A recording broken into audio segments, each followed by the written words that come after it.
Hello everyone, myself Deepak Upadhyay from Impulse Technology Gurgaon, Delhi.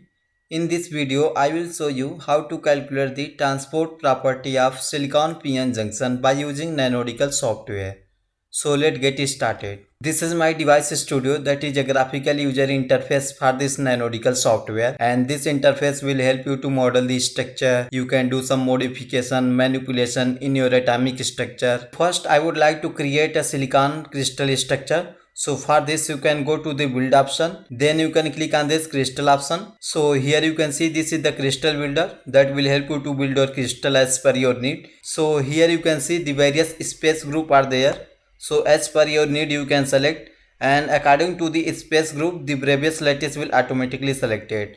And you can also change the ABC value, alpha beta gamma value. You can add an element by this option, and you can show their primitive cells, conventional cells.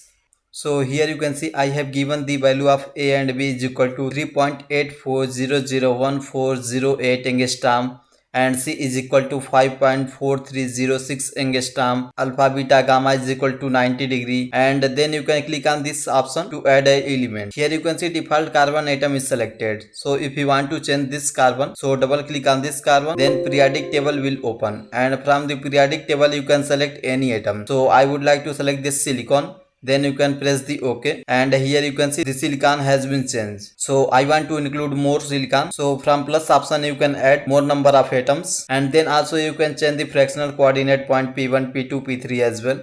So here you can see this is the fractional coordinate point of all the silicon atoms. Then you can click on this preview option. So this is the silicon crystal structure, and you press the build option. So you can see this is the silicon crystal structure. This crystal structure is quite thin, so it is better to increase the length of this silicon in transport direction. So you can go to the build option, select this redefined crystal, and here you can see this is the redefined crystal by expressing the new cell vector UVW as a linear combination of A, B, C. So I would like to increase the length in transport direction, that is C, and then you can click on this preview option, and here you can see the length has been increased, and then you can press the build option. So to make a device structure you can click on this convert to device option, and here you can see multiple electrode are there: left electrode, right electrode, bottom electrode, top electrode, front electrode, back electrode. So as per your device structure you can select the electrode. So here you can see I have selected left electrode and right electrode, and then you can click on this preview option. Here you can see the electrode has been created. This is the left electrode and this is the right electrode, and then you can click on this build option. So if you want to add a buffer in this structure, so you can click on this simulator, go to the Nanodical and select the add buffer. So you can increase the length in left side, right side. So you can click on this plus icon to increase the length. So as per your need you can increase the length, and then you can click on this build option.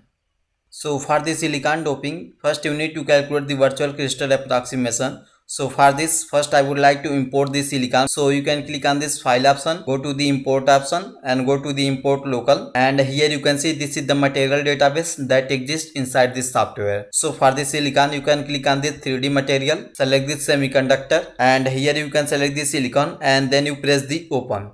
So this is the silicon crystal structure that I have imported from my local database. So for the doping you can click on this simulator, go to the Nanodical and click on this virtual crystal approximation. So this is the virtual crystal approximation parameter. Here you can see this is the mixture vacancy, and here you can add the element. Here you can see automatically silicon is selected, and this is the basic settings. LDA, GGA, user defined is also available, and also you can include the P type doping, N type doping, and also you can change the value of doping. So first I would like to include the p-type doping, and then you can click on this generate file.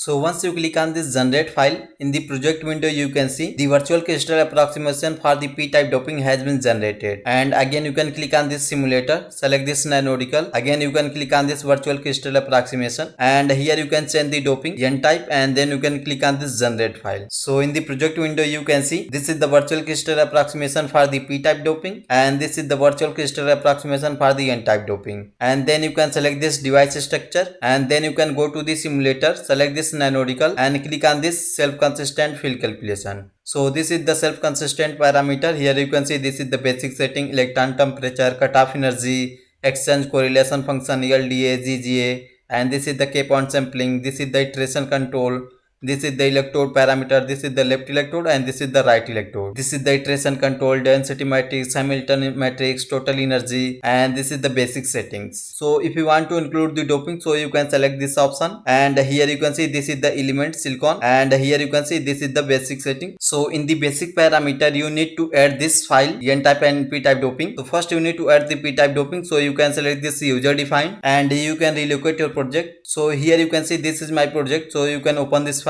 You can see this is the silicon file, and then you can click on this nanodical crystal file, and here you can see this is the p-type doping and this is the n-type doping. So first you need to add the p-type doping, so you can select and then press the open, and here you can click on this search option, and here you can select the atoms. So here you can see this is the p-type doping, this is the n-type doping, and this is the p-type doping. So first I have selected for the p-type doping, and then you can click on this select option so that atomic indices will be selected, and then you can click on this OK. So for the n-type doping you can press this plus option, and here you can select the user defined. Again you can relocate your project. This is my project, so you can open this file, and here you can see this is the n-type doping. Then you can select this file, and then you can press the open, and again you can click on this search option, and this time you can select the n-type doping. So here you can see I have selected the silicon atom for the n-type doping. Then you can select this option so that atomic indices will be selected, and then you press the OK, and then you can click on this generate file. So once you click on this generate file, in the project window you can see the scf.input file for the device, left electrode and right electrode has been generated. So you can select this scf.input file, right click, click on open with. So this is the script for this silicon device structure. Here you can see what parameter we have defined. This is the basic setting, this is the description of electrode, left electrode and right electrode, and this is the contour integral. Here you can see no spin is included, and this is the iteration control, and this is the atom and their Cartesian coordinate point. So first you need to run the SCF input for the left electrode, then you can run the SCF input for the right electrode, and then you can run the SCF input for the device part. In the job manager you can see I have run all the input parameter in the queue condition. Like when the SCF input for the left electrode has been finished, then the calculation for the right electrode will start automatically. So in the meantime you can go to the analysis part. So for this you can click on this simulator, select this nanodical and go to the analysis parameter. So here you can see this is the device parameter, and if you want to calculate for the left electrode, right electrode,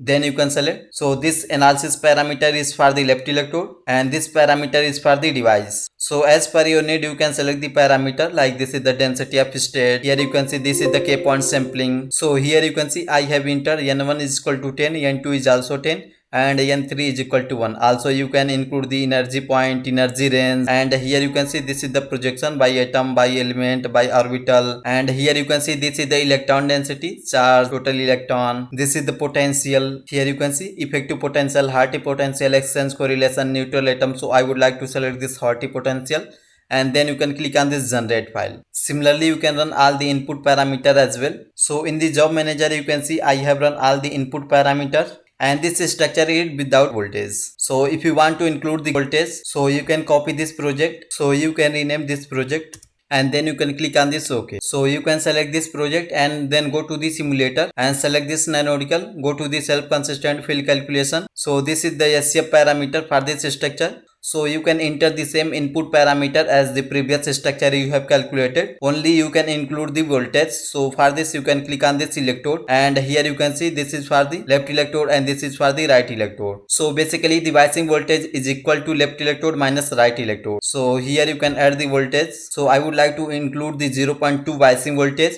So this voltage minus this voltage is equal to 0.2. Then again you can click on this basic settings, and here you can include the doping in the same way as the previous ones. So first you can add the p-type doping. So in the basic file you can go to the user defined, and you can relocate your project. This is my project, you can open the file. This is the silicon, this is the nanodical crystal, and this is the p-type doping. So this file is for the p-type doping. Then you can select this file and you can click on this open. Again you can click on this search option, and here you can select the silicon atom for the p-type doping, and then you can click on this select option so that atomic indices will be selected, and then you can click on this OK. So for the n-type doping you can press this plus icon, and in the basic file again you can click on this user defined, and you can relocate your project. This is my project, you can open the file.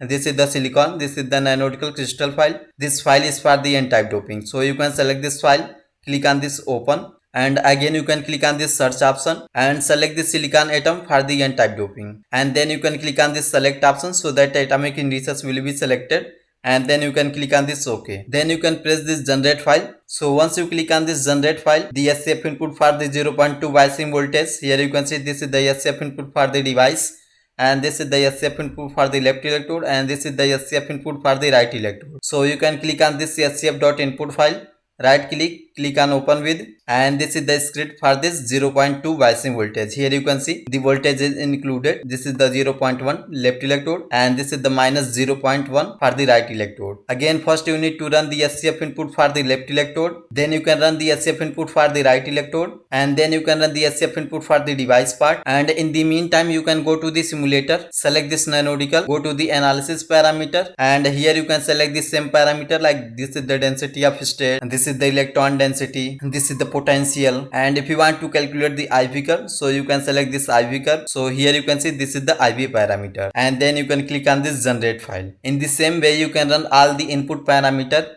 So if you want to calculate for the multiple biasing voltage, so you can follow the same procedure. So you can copy the project and you can rename the voltage 0.4 voltage, and then you can click on this OK. So in the same way, you can generate all the input parameter for this structure, and then you can run. So in the project window, you can see I have created multiple projects for the different biasing voltage in the same way, and I have run all the input parameter. And in the project window, you can see their output parameter has been generated. So this silicon junction is without any voltage. You can see this is the total electron density output file. So you can right click on show view, and this is the total electron density of this silicon PN junction. This is the 3D model. And if you want to show the 2D, so this is the 2D along x-axis, y-axis, z-axis, you can see, and this is the 1D view. This is the density of state. Right click on show view. So this is the density of state of this silicon PN junction with respect to energy, and this is the Coulomb potential. Here you can see this is the 3D view, and this is the 2D view along x-axis, y-axis, z-axis, and this is the 1D view. So this output property is without any biasing voltage,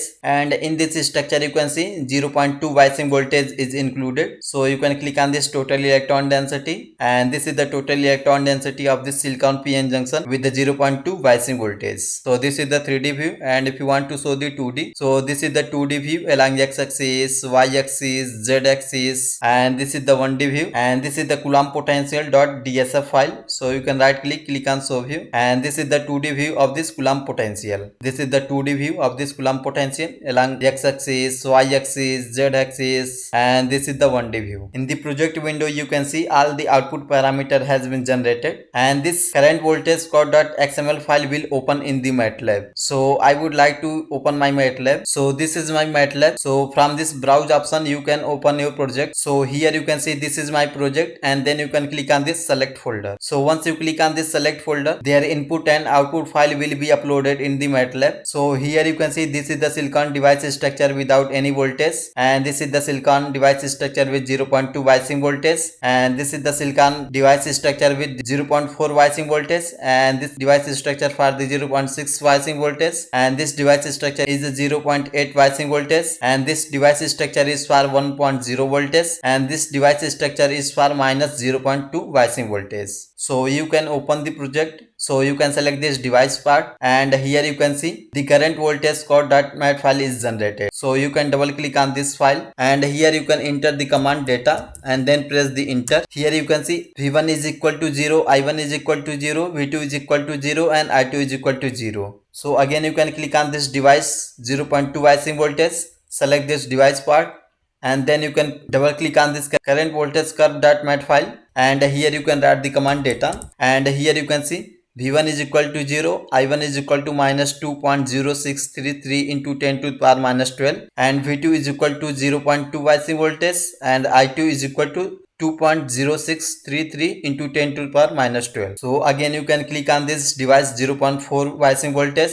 select this device folder, and double click on this current voltage code.mat file, and here you can press the data. Here you can write the command data and then press the enter, and here you can see V1 is equal to 0, I1 is equal to minus 5.5955 into 10 to the power minus 11, and this is the V2 0.4 biasing voltage, I2 is equal to 5.5955 into 10 to the power minus 11. So again you can select this silicon device with a 0.6 biasing voltage, and then you can load this current voltage curve.mat file, and here you can write the command data and then press the enter, and here you can see this is the output for this 0.6 biasing voltage.